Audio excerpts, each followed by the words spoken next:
ధనుష్ హీరోగా తాజాగా భారీ అంచనాలతో రిలీజ్ అయిన సినిమా ఏప్రిల్ 30 విడుదలైన దీనిని సినిమా అనడం కంటే సీరియల్ అనడం కరెక్టేమో. వరుస ప్లాపులతో కొట్టుమిట్టాడుతున్న ధనుష్ తన ఖాతాలో మరో ప్లాప్ ను వేసుకున్నాడనే చెప్పాలి. సుమారు 100 కోట్ల రూపాయలకు పైగా ఖర్చు పెట్టి ఇషార్ కే గణేష్ కు చెందిన Vels Film International Think Studios సంయుక్తంగా నిర్మించాయి. ధనుష్ కూడా తన కెరీర్ లోనే భారీ మొత్తాన్ని పారితోషికంగా తీసుకున్నాడని సమాచారం. విఘ్నేష్ రాజా ఈ చిత్రానికి దర్శకత్వం వహించారు. ఇక కథ విషయానికి వస్తే 1991 నేపథ్యంలో సినిమా ప్రారంభంలోనే దొంగగా తెరపైకి ధనుష్ పరిచయం అవుతాడు. ధనుష్ పేరు ఇందులో కరస్వామి. ఎమ్మెల్యే ఇంట్లో చోరీ చేస్తూ గ్రామస్తులకు రెడ్ హ్యాండెడ్ గా దొరికిపోతాడు. గ్రామస్తులు పోలీసులకు అప్పగిస్తారు. ఉన్నతాధికారులు జైలుకు పంపేందుకు సిద్ధమవుతుండగా రిటైర్మెంట్ దగ్గరగా ఉన్న ఒక డీఎస్పీ స్థాయి అధికారి కరస్వామిని తానే పట్టుకున్నట్లుగా పేరు కోసం మీడియాకు వెల్లడిస్తారని ఉన్నతాధికారుల వద్ద బతిమాలి అనుమతి తెచ్చుకుంటాడు. అయితే పట్టుబడిన కేసులతో పాటు అదనంగా తప్పుడు కేసులను కూడా బనాయించాలని ప్లాన్ చేస్తాడు. అతడిని కొట్టి కరస్వామి పోలీస్ స్టేషన్ నుంచి పారిపోతాడు. తాను ప్రేమించిన యువతి హీరోయిన్ మమితా బైజును పెళ్లి చేసుకుని సుదూర ప్రాంతానికి వెళ్లి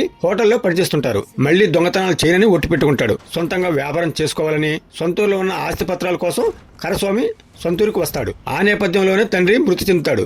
ఆస్తిపత్రాలు బ్యాంకులో తనఖా పెట్టి ఉంటాయి. తండ్రికి అంత్యక్రియలు చేసేందుకు సిద్ధపడుతుండగా బ్యాంకు సిబ్బంది అప్పు తీర్చాలని అడ్డుకుంటారు. ఆ అప్పు కోసం మళ్లీ మేనమామ స్నేహితుడితో కలిసి బ్యాంకును దోచుకుంటాడు. బ్యాంకులోని కట్టేందుకు వెళితే ఆ డబ్బు సరిపోలేదని ఇంకా కట్టాలని డిమాండ్ చేస్తారు. దీంతో మళ్లీ దొంగతనం చేసేందుకు ప్రయత్నాలు చేస్తాడు. తనను కొట్టి పారిపోయాడనే కోపంతో డీఎస్పీ మాత్రం కరస్వామి కోసం వెంటాడుతూనే ఉంటాడు. అయితే మళ్లీ కరస్వామి స్టైల్లోనే బ్యాంకులు చోరీకి గురవుతున్నాయని తెలుసుకుని కరస్వామే ఆ చోరీలు చేస్తుందనే అనుమానంతో ఆ డీఎస్పీ వెంట పడతాడు. మిగిలిందంతా తెరపై చూడండి. ప్రతి ఇన్సిడెంట్ సీరియల్ మాదిరిగా జీడిపాకంలో సాగుతూ ఉంటుంది. లోన్ల పేరుతో బ్యాంకులు చేసే ఆగడాలను కాస్త వైవిధ్యంగానే చూపించాడు, కానీ పూర్తి స్థాయిలో సక్సెస్ కాలేదనే చెప్పాలి. కొత్త సీసాలో పాత నీరు పోసినట్లుగానే ఉంది. అసలు ఈ సినిమా ధనుష్ కి కరెక్ట్ కాదు. ఒక స్టార్డమ్ ఉన్న హీరో చేయాల్సిన సినిమానే కాదు, కనీసం కథనించుకునే సమయంలోనైనా హీరో ధనుష్ కాస్త ఆలోచించి ఉండాల్సింది. వరుస ప్లాప్లను చవి చూస్తున్న ధనుష్ కు ఇదో మరో ప్లాప్ సినిమాగానే భావించాలి.